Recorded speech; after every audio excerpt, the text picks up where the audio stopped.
Mr. Dalton, according to our record, you're a second-class offender. You're currently serving a 43-year sentence, well, 9 months and 20 days for armed robbery. You were actually on supervision and you were revoked. You had a parole eligibility date come last December 4th, 2024. Your adjusted good time date is 4/25/2039, and you have a full term date of 10/12/2048. Does that sound correct? Yes, ma'am. If I may, it's attempted armed robbery. I know sometimes it doesn't show up in the record that way. And you would be Ms. Hutchinson, his attorney, and yes, thank you. It is attempted, and I do see that.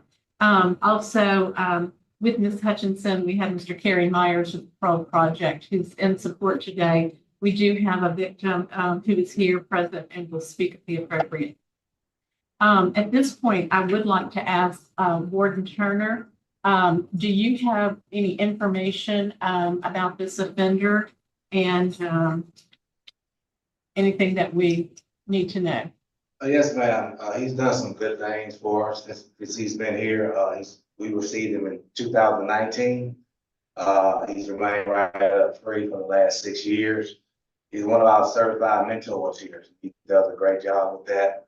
He's earned a degree from Ashland, and he's also completed his victims impact. So he's a very respectful young man. He's done some great things. Thank you for that input. I have identified everyone I have a record of. I do see individuals there in the room. Would they like to be identified as or speak? Madam Chairman, we'll give them an opportunity to introduce themselves just for the record. Zaya Dalton, and I'm his daughter. Kristen Dalton, and I'm his wife. Drusilla Dalton, I'm his mother. Thank you, And Mary. Madam Chairman, I believe one of them is speaking, the gentlelady in the middle. Okay, great. Very much. Well, at this time, Ms. Hutchinson, would you like to reserve the last word? Yes, ma'am. So we'll start off by asking you, Mr. Dalton, what it is that brought you to prison, and why at this time do you think we should consider release? I'm in prison for attempted armed robbery, December 3rd, 2004. While coming back from Baton Rouge into Zachary, I saw Mr. Fur. I first recognized his truck, and we was headed in the same direction at the time. And when I saw the truck, it reminded me of someone that the girl I was dating during my previous incarceration had been in a relationship with. We continued on our way, and we got to an intersection. He made a right, and towards that right, that was the way that she lived. When I recognized it, when he made the right, I followed behind him. He made a right into the neighborhood. I followed behind him, and he went down the street. Then I stopped and I called him. She didn't answer the phone. When later on, after riding, I finally caught up with him. One of the guys in the vehicle was like, somebody's throwing his hands up. I turned around and stopped. And I was approached by Mrs. Brown at that time. Mrs. Brown was very respectful, very cordial. She was hospitable. And at that time, I could admit it, like, this was a misidentity. When I seen the individual, it wasn't the guy who I thought he was. But I didn't want the guys who I was with to think I was, know the real reason why I was following them. So I became confrontational. I directed all my attention to Mr. Fur, and I jumped out the vehicle and asked him if he wanted to fight. He told me he didn't want to fight. He asked me why I was following him, and I denied that I was following him. He asked me what I wanted from him. I said I want anything from him. And we went back and forth with that. And I got mad and I asked him, you ask me that one more time, and he did. I went to the vehicle and I pulled my gun and I pointed my gun at. And there it is, the turning point. A man already scarred by prison chooses intimidation over truth. He points a gun and demands keys. This wasn't a scuffle. It was terror. In that moment, fear replaced any chance at dignity. What he stole wasn't just a truck, it was a family's sense of safety. And I asked him, now ask me that one more time. And he did. And he said, you can have whatever you want. And I said, I want your truck. And he said, the keys are in it. I walked towards his vehicle and I yelled back at the guys and I said, y'all gonna help me? And they all just laughed. And at that time, Mrs. Brown started calling for her dad. And I just want to say I had no right to do that and put those young adults and the young man and that woman in that position. But after that I left the scene, I got in my vehicle and I drove off. And Oh, I'm sorry. I'm sorry. Since I've been incarcerated for 21 years, I've grown a lot. But I have to apologize for the fear, the impact, the emotional harm that I caused Mr. Brown and Mrs. Fur that night, the impact I had on their families as well as their community. But I stand here before you as a different human being, a more mature human being. I come to terms that I didn't like the individual I was. So I had to do a real self-assessment to understand, like, how could I ever put two innocent people in such a position? I had to change my way of thinking. I had to understand, like, how could I be a person that did such a shameful act? So I educated myself. I had to challenge my way of thinking because I was thinking irrationally. And then I had to think, I thought a lot about my daughter. Because at that time, my wife was 4 months pregnant. And I didn't take into consideration my actions, not only towards them, but towards my victim. okay, so you also had an attempted second-degree murder charge. Is that correct? Especially after the fact, yes, ma'am. But that's not what you were discussing. Or that is the attempted second-degree murder. Yeah. No, ma'am, I'm sorry, that was attempted armed robbery. Okay. So what about the attempted second-degree murder? The accessory after the fact to attempted, accessory after the fact to Accessory after the fact. after the fact to second-degree murder. I'm sorry. After the crime had happened, it was a guy that shot someone, and I made a 911 call, and I reported my car stolen to try to cover what had happened because I didn't want anything to do with that. At this time, we'll allow Miss Dalton, your wife, wants to speak, and we'll let her have her say. Hello, my name is Christy Dalton and I am Marquise's wife. We've been married for 17 years and I've known him for 28 years. And we have a 20-year-old daughter who is going into her third year at Southern University, majoring in nursing. And since Marquise has been in prison, he's taken full accountability of his actions that have led him there, and not taking lightly of the victims that were involved in his reason for being incarcerated. And so again, he's grown tremendously in taking accountability, taking classes and courses that have been offered. He's taken counseling, mental health awareness courses, financial literacy. He's taken welding, paralegal studies. He's also been enrolled in their air conditioner and HVAC courses. And he also served as a GED tutor and also is helping others to learn literacy program, helping others to learn how to read.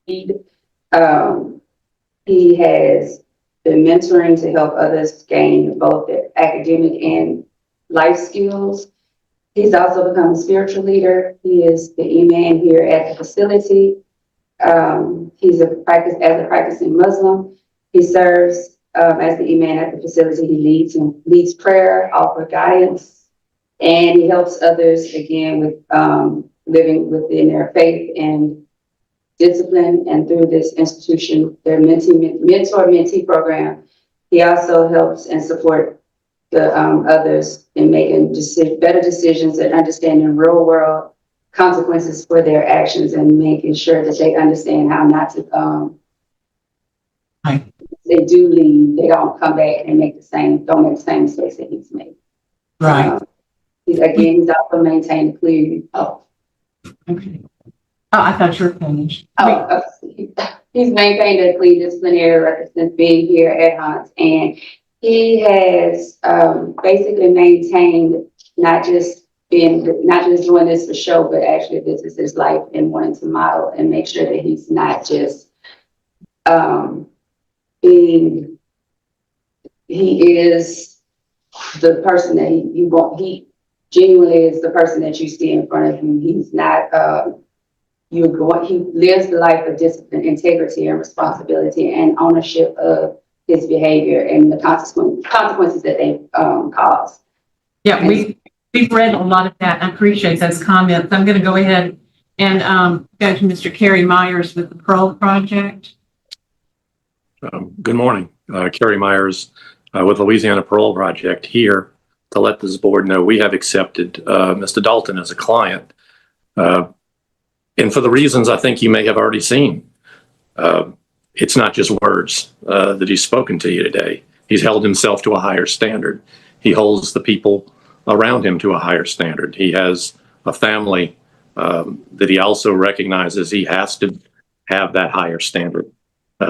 His programming, his disciplinary record have all been exceptional.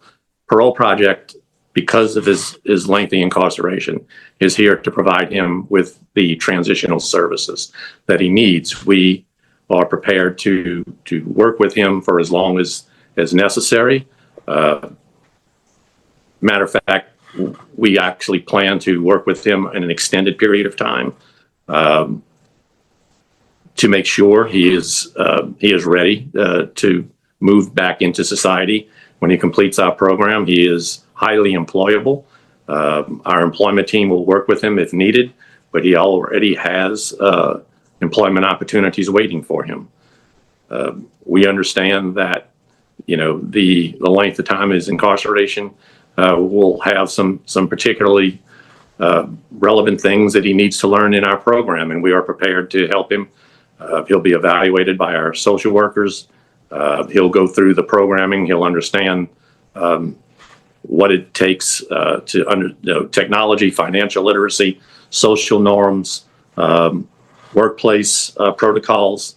Those are the things that we'll be able to offer him. But Mr. Dalton has done the hard work. What you see is before you is who he is, and we would just ask this board to consider those things in granting him his parole today. Yeah, Ms. Hutchinson, would you like to wrap up for Mr. Dalton? Yes, ma'am. Thank you, committee, for taking your time to hear us today. You've received a comprehensive parole packet from me that introduces you to the Marquise of today, the man that I've come to know and represent. So I don't plan on going through that packet with you right now, but instead, I'd like to maybe address some concerns I think the committee may have and what we've done with that. And so if I could, I'd like to describe Marquise's life in two distinct halves. The first half being the last 20 years and the other half being the 20 years prior to that. The first half, I'm sure you guys have documented in front of you in his record. That version of Marquise had arrests, misdemeanors, felonies, one poor decision after another, none of which were skirting around. Even the impending birth of his child, of his daughter, like he talked about, didn't really deter him from the longing to fit in or masking his insecurities with this tough guy persona, seeking validation from people who ultimately didn't matter. And Marquise was failing. With the first charge that you brought up earlier, he did enter prison and do about 5 years on that term. But he didn't focus on rehabilitation or education. He merely did the time and was paroled. It's the difference between the first half 20 and the second half 20. So again, he got out and he failed. He caused a great trauma and harm to those two young people in a way that even at the time of the crime, he failed to really even understand the magnitude of his crime. But the Marquise that's before you today, this Marquise of the last 20 years is quite different. And he's driven by two words: purpose and discipline. And I don't want to start with my own words. If you look in Exhibits 15 of my packet, you'll see a letter of appreciation from various deputy wardens, program directors, and the warden of Elaine Hunt at the time that recognized Marquise as a person who has dedicated an extraordinary amount of time to helping others rehabilitate. In that letter, they called his mentorship a living testament to the value and hope that comes from true transformation. And this is the staff that sees Marquise every day. There's a 2024 recognition letter, character letter, again signed by institutional leaders, that called Marquise the driving force behind the success of multiple rehabilitative efforts. And in the October 2024 letter from, I believe it was a social worker or counselor here, that talked about Marquise being a well-respected mentor and how he advocated for help introduce and help co-facilitate a program called Getting Ahead in a Just Getting By world, because he saw fit to have that class in the institution and he wanted to see it here. You'll also see in Exhibit 13 a letter from Mr. Bro, a Toastmaster, that talks about the same initiative that Marquise took to get a Toastmasters class chartered here. And Toastmasters for individuals is not just about making oral arguments. It's an instrument that can be used to help people articulate themselves and de-escalate situations with words, something that Marquise couldn't do then. Those of you who are familiar with Marquise's sentencing transcripts can recall a young man that struggled to articulate himself and couldn't even explain to Judge Marabella at the time the root of his anger. Today he's educated and has programming and in leadership, and he's learned how to speak effectively. He can de-escalate conflicts and lead with emotional intelligence. He's been chosen by the institution to take part in public-facing programs like the Frederick Douglass Project. So he's been able to interact with legislators, citizens, church congregations, showing them what transformation looks like. Kerry said it. I think the staff here have said it. Like, he has truly done the work. You have in front of you a thoughtful and intentional re-entry plan. As Kerry stated, Marquise would be with us for as long as you all deem necessary, because he does want to gradually reintegrate with his family and reconnect. I think the board knows from your other hearings, like revocation hearings, that the transition from incarceration to cohabitation after decades apart can be difficult. And so Marquise understood that, and that's why both him and his wife wanted to go through counseling before they got back in the home together. so that there would be a healthy adjustment. And I think that also speaks to his maturity. As Carrie said, Mr. Lacy, whose letter is in Exhibit 13, offered Marquise an apprenticeship with HVAC and also LPP. And our letter provided two second chance employers within his area of expertise that he would be able to work in. Nice. If I could, just to close out, I do understand that the board has to also weigh the time served versus the sentencing. I would like the board to know that while Marquise has a 40-year sentence for the attempted robbery and a 10-year sentence for the possession of a firearm as a felon that ran concurrent, it puts him right at about 50% of his time. However, Marquise has served 100% of the time that the state offered him a plea deal. So at the time of trial, the state felt that a 20-year sentence was sufficient for the crime that he committed. Marquise obviously decided to go to trial, and because of the habitual offender statute, he had an increase in his sentencing. But I do want the board to recognize that the state did believe that 20 years was enough for Marquise. And if we take that into consideration, he has completed 100% of that time. He is a mentor in RDAP and has passionately worked with other programs. I put in that packet an actual weekly schedule just to see how much work Marquise does within the prison system. We are prepared to accept with any conditions and guidelines that this board sees fit, and we just ask that you see the difference, the profound demonstrated difference between Marquise of the past and Marquise today. Thank you. We do all that information in our packet, 260 pages. So at this time, we're going to allow Ms. Jasmine Matthews an opportunity to speak to the panel. Just state your name and your relationship to the case. So my name is Jasmine Matthews. I am the daughter of Oscar Whitney, the accessory to the second-degree murder.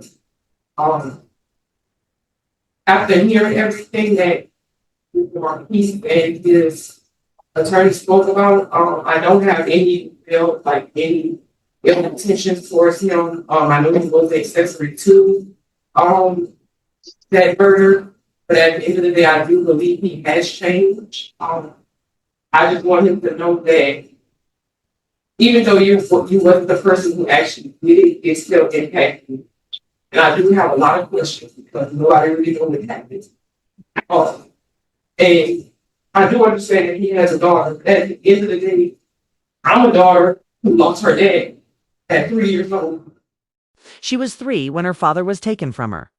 Now grown a criminal justice scholar, she faces the man who helped cover up his death. This isn't just forgiveness, it's grace under grief. Her words carry the weight of a lifetime of questions. And still, she chooses empathy over vengeance. I can't get that back.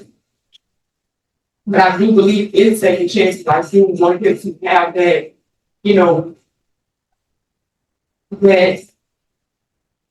that bond with his daughter that he missed out on. So I do forgive him for being a part of that. And I think my understanding for that is just because I am a criminal justice major. I am getting my master's in criminal justice, so I know the ins and outs of the system. So I do appreciate him even, acknowledging the fact that he told a lie and he owned up to it and he did the work in prison. So I can't fault him at that, but I do have questions. If he is granted parole today, I do want to speak with him, if that is okay. And I do appreciate him, apologizing for, what he's done and how he tried to make an impact in our community and things like that. So, Jasmine, you've been very brave and gracious today. Thank you for being here. As far as the communication goes, I'm going to allow our victims group to moderate that decision.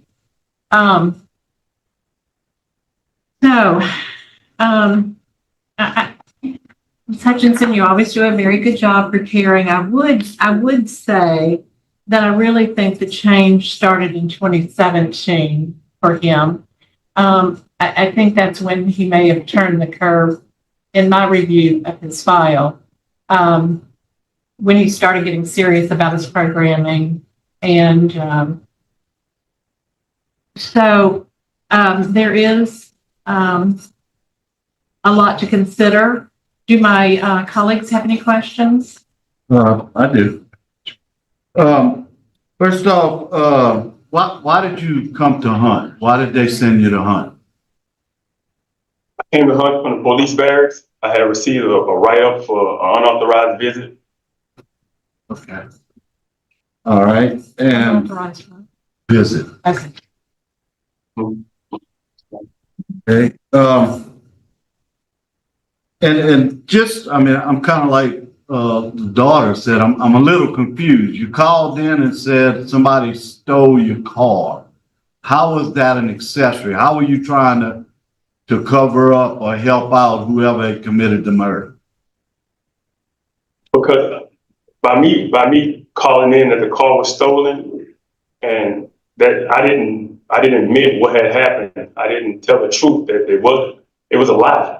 The car wasn't stolen. It was my car. And by me not being upfront with them, I contributed to him getting away, or trying to him getting away, and not being accountable, I guess, for his actions. So I contributed to that. I lied. Okay, and I do want to acknowledge you have done a lot, and I'm looking at the report that was sent in by your attorney, and you've done a lot of classes since your other hearing, and appreciate you putting in the hard work. And once again, I also want to thank the victim for those brave words. And Mr. Bonner. I too have questions about that attempted second-degree murder, because I'm reading in the pre-parole investigation, and it says that you were actually shooting. What really happened that day? It goes to the day of the young man's trial. I had already received my sentence, and my cousin had already received our sentence for accessory after the fact. The lawyers came in, we was in the bullpen, they came in the bullpen, and they was like, you need to help him out. They said that I want to make sure I tell you the truth. And they said, they asked me to say that I had shot out the T-tops. I said, sir, I didn't do that. I'm not going to say that. It was my cousin's friend. So my cousin said, well, I'll say it if it's okay with him. They was like, it'll help him out. You know, y'all, it's not going to come back and haunt y'all. But I told him I would not say that. I'm not going to admit to something I didn't do. And so my cousin made that statement at trial. I didn't, but I did not shoot out those T-tops, sir. And I just want to say I apologize to that victim. I apologize for that scene ever happened, not being responsible. Not because that was my car, and I should have been brave enough to say, but I was passed out. That was my irresponsible. I wish I could have been more brave to stand up and say something. I was the coward in that situation for not being willing to stand up for what was right. And I apologize. I apologize for that. You're telling me about what happened at the courthouse. What Yes, happened on the street? What did you know? What did you see? It was more than just reporting the car stolen. It says you were in the car. Yes, sir. I'm sorry. Y'all ran across the guy on the airline highway. Y'all followed him around a couple of times during the day. Go from that part. How did it all end up after that? Oh, I apologize. Thank you, sir, for explaining that. Earlier that day, we went to a gas station. Me and my cousin, we went to the gas station. That's when we found his friend and another guy. They was in another car. He went into the store and bought us something to drink. My cousin went in the store and bought us something to drink. They was acting like, where we going? We're going to a club. They followed behind us, paused right there. They had got into it with him at the store. I stayed in the car. I don't know the transaction that happened between them in the store. We drove to the club, spent some time at the club, later on that night, the guy that's driving the other car was like, I'm about to go home, I gotta get off of work in the morning.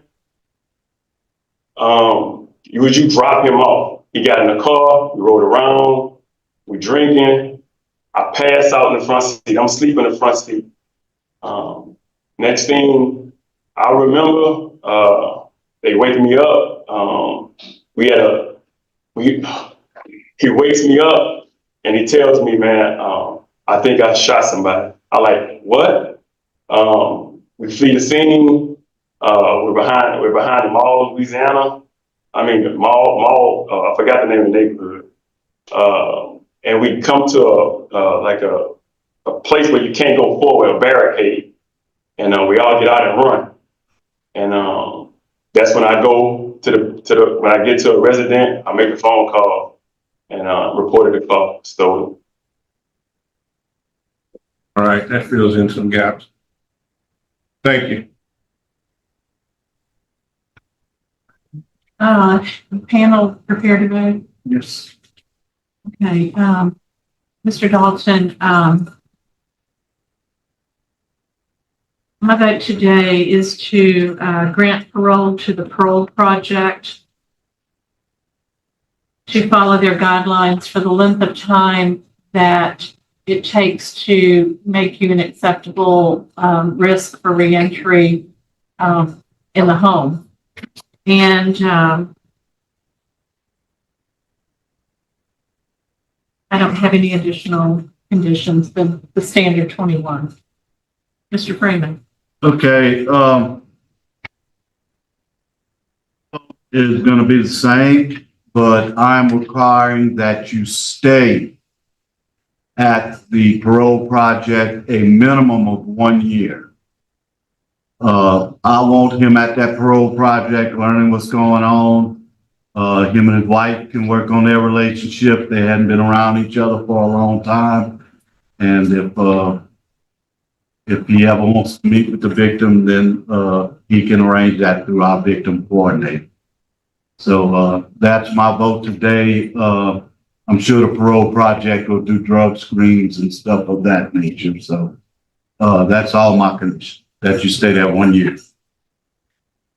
And Mr. Bala.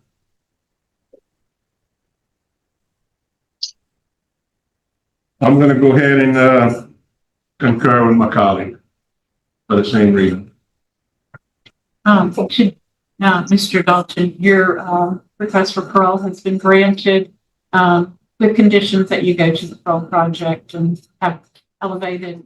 After 21 years behind bars, the gavel doesn't slam lifts. Parole granted, but not without structure. 1 full year at the reentry program. The message is clear. Habilitation must be tested in the real world. Freedom isn't a finish line. It's a proving ground.